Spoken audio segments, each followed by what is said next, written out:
Welcome to the presentation of Canadian identity in the 18th century, in a nutshell.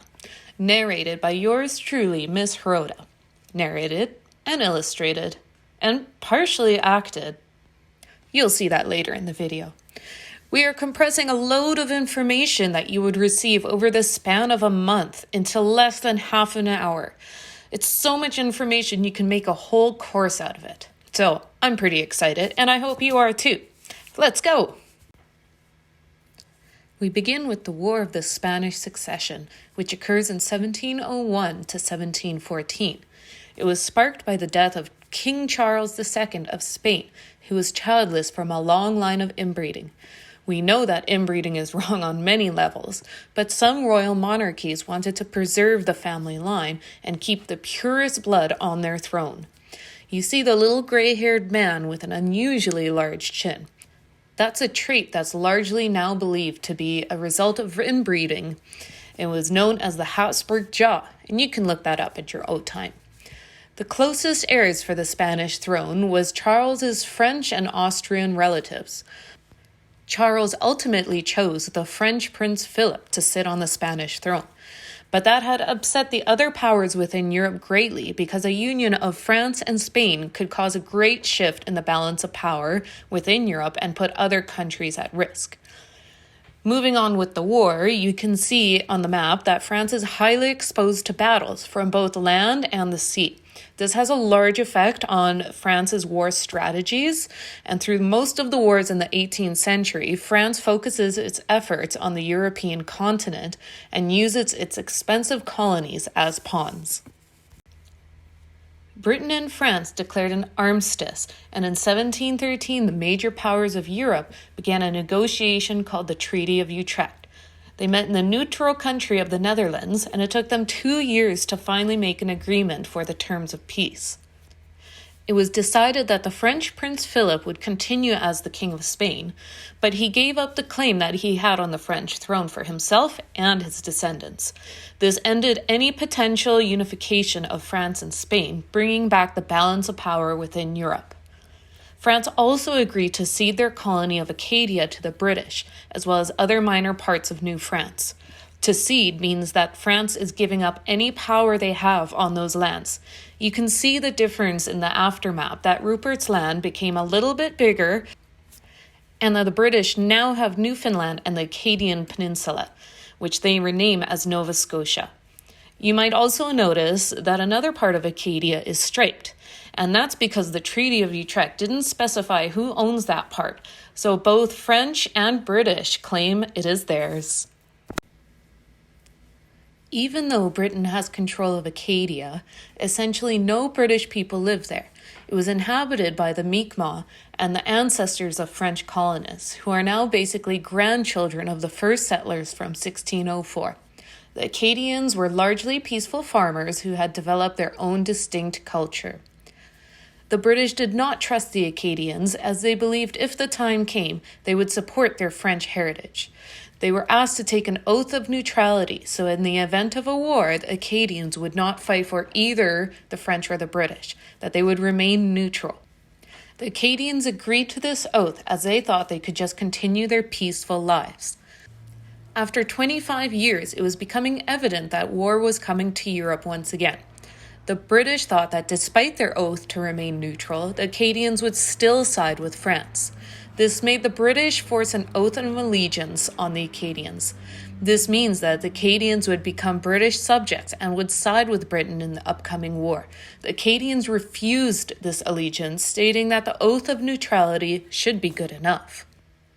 Britain decided that they were not willing to take the risk of an Acadian rebellion, so they began deporting the Acadians. From 1755 to 1763, 11,000 Acadians were forced out of their homeland and they were shipped away. This is known as the Acadian Expulsion or the Great Acadian Upheaval. The majority of the Acadians were sent to the 13 colonies in France. Some stayed there, but many moved again, most going back to different areas of New France. Some went to Cape Breton Island or Prince Edward Island. Some went to France's tropical colonies like Saint Dominique and French Guiana. But a large number went to Louisiana.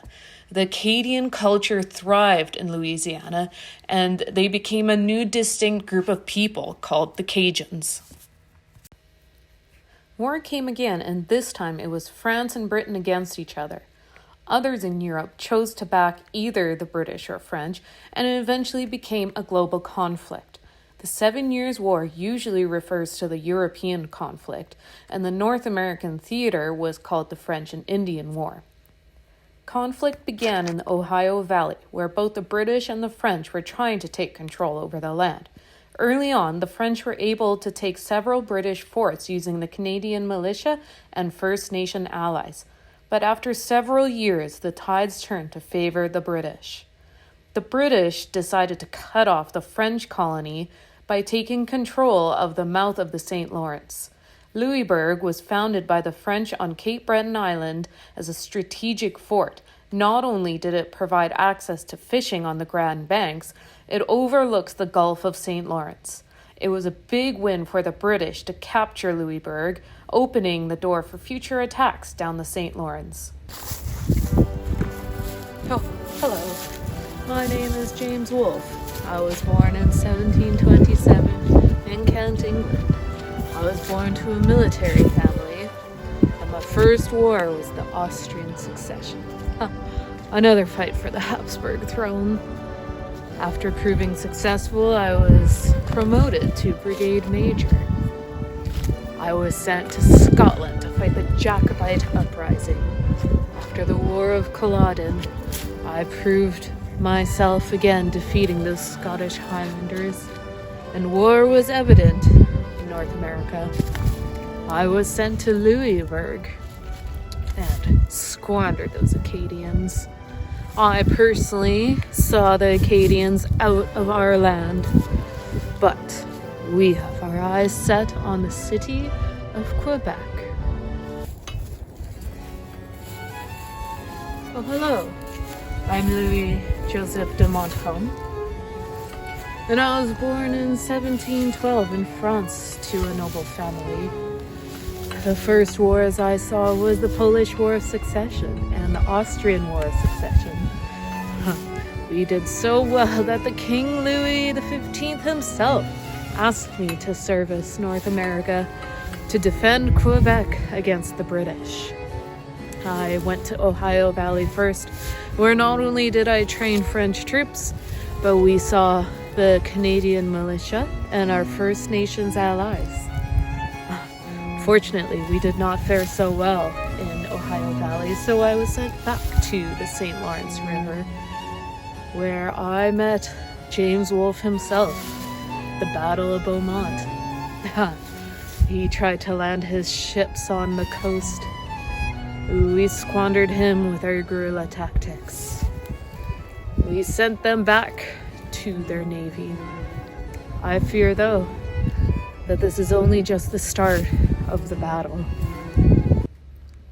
The British had a strong navy and skilled soldiers. The French, however, focused their troops in Europe once again, sparing little skilled soldiers in the colony. The generals heavily relied on the volunteer militias, made from Canadians and First Nations. Even though the French lacked the large battalions, the militia knew the land well and used it to their advantage, using smaller guerrilla warfare tactics to ambush the British. The Navy began traveling up the St. Lawrence in the spring of 1759, and by June they had arrived near Quebec. They were led by James Wolfe, who had spent weeks trying to find a good landing site for his troops and to set foot towards Quebec. He attempted to land at Beauport, but his troops were ambushed by the French militia, and General Wolfe was forced to stay in the water. Weeks turned to months, and it was becoming crucial for the British to make a choice before winter came. With a stroke of genius, Wolfe decided to take his navy upstream past Quebec City overnight, and in the morning launched a surprise attack, taking the French by surprise. The British troops had to climb steep banks to come to the clearing of the Plains of Abraham. Marquis de Montcalm, the leader of the French battalion, made the choice not to wait for the British army to get organized and attack them right away. The British troops, however, were more experienced and were able to take control of Quebec in the end. The Battle of the Plains of Abraham lasted all but an hour, and General Wolfe and Marquis de Montcalm bravely died that day. This was a major turning point in the North American theater, which led to a British victory over France. The 7 Years' War came to an end with the Treaty of Paris in 1763. New France was ceded to Britain as spoils of war, and then they held the most territory in North America. There were still a few colonies that France was able to keep, such as Saint Dominique and Guadeloupe, which was valued for its sugar plantations. Interestingly enough, there's still a few more colonies which to this day are still governed by France. One of them is Saint Pierre and Miquelon. Just for fun, I'd like you to find Saint Pierre and Miquelon on Google Maps. I think you're going to be surprised to find out where it is. After you found it, I want you to take a guess why France wanted to keep these islands and write it in your Google Doc inside the classroom. Please pause the video now. Moving forward, half of the continent is owned by Britain, but only parts of that territory is inhabited by British people. First Nation societies around the Great Lakes area opposed the British control and remembered how the 13 colonies had treated other First Nations in the past, fearing they would be pushed off their land as well. Chief Pontiac, the leader of the Ottawa Nation, organized an alliance of societies, including, but not limited to, the Ojibwas, Hurons, and the Haudenosaunee. Pontiac's rebellion saw many forts fall from the British hands and was becoming a real threat to the exhausted British. While Britain had officially claimed victory after the 7 Years' War, they had many new pressures. They had lost a lot of money in war debts and now ruled lands that had an active rebellion of the First Nations and a potential conflict from the Canadians. They need peace. You are now an advisor to Britain in 1763. What solutions would you suggest to gain peace in North America? How can Pontiac's rebellion be stopped? Should the land be given to them, or should we fight them back? What about the Canadians? Should they be deported just like the Acadians were? Or should new laws be placed upon them to assimilate them so they fit better to British ideals? I'd like you to make your predictions on what will happen to Pontiac's rebels and the Canadians on your Google Doc, and then come back. And pause it now. Several months after the Treaty of Paris and the start of Pontiac's rebellion, the Royal Proclamation was created as Britain's attempt to establish peace in the colonies. The Canadians were granted their own province of Quebec, which initially sounds like a big win for them. Further policies of the Royal Proclamation show that it was actually intended to assimilate the Canadians to a British system. It created a British style of government similar to the 13 colonies, with an appointed governor and council. It also stated that Catholics were not able to hold any governing position and taxes would not go to the Catholic Church. Finally, the Royal Proclamation abolished French civil law, which means it discontinued relationships between seigneurs and habitants. In regard to Pontiac's rebellion, Britain aimed to establish peace by creating independent Indian Territory using the Proclamation Line, which is a boundary on the edge of the 13 colonies. The Proclamation Line was made without the consultation of the 13 colonies, and they were not able to settle beyond the line without the agreement of Britain and the First Nations. The events of the 7 Years' War and the Royal Proclamation had negative effects on the 13 colonies.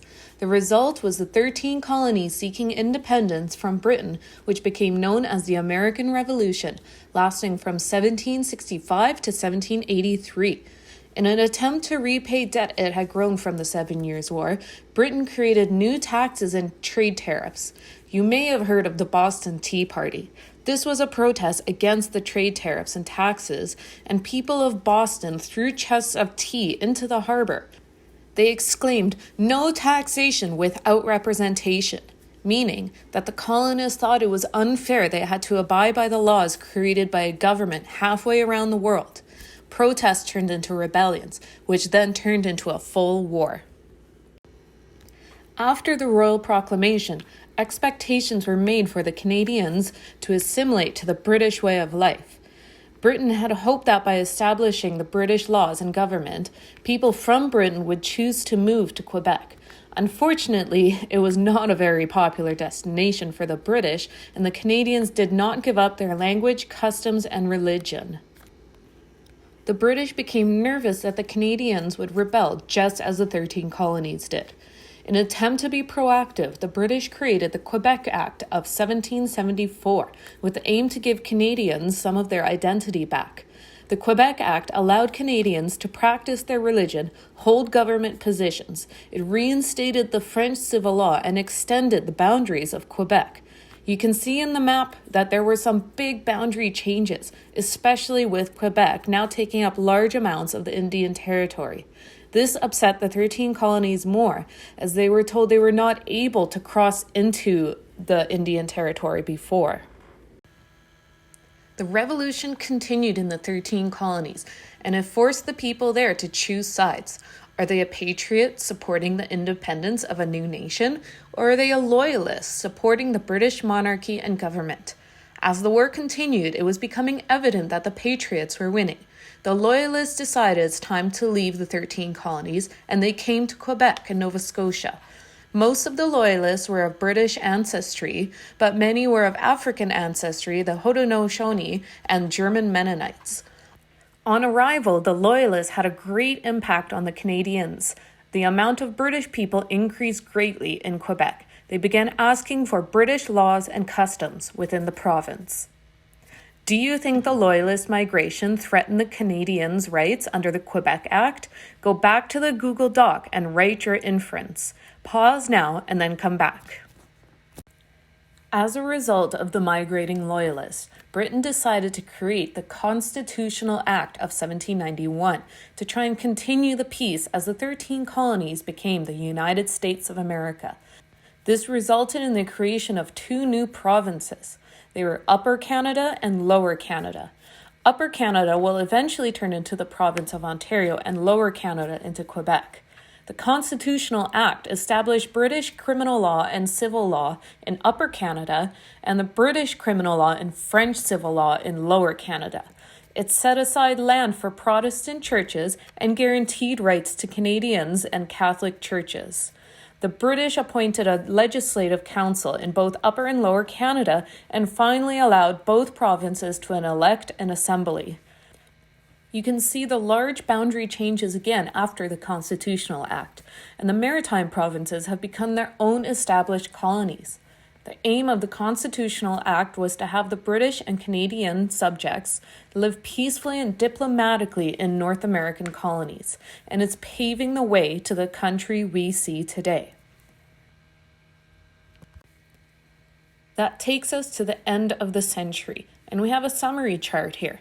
We hope that in seeing this chart, you can see the cause and effects of events of the 18th century that are laying the foundations towards Confederation and the creation of Canada.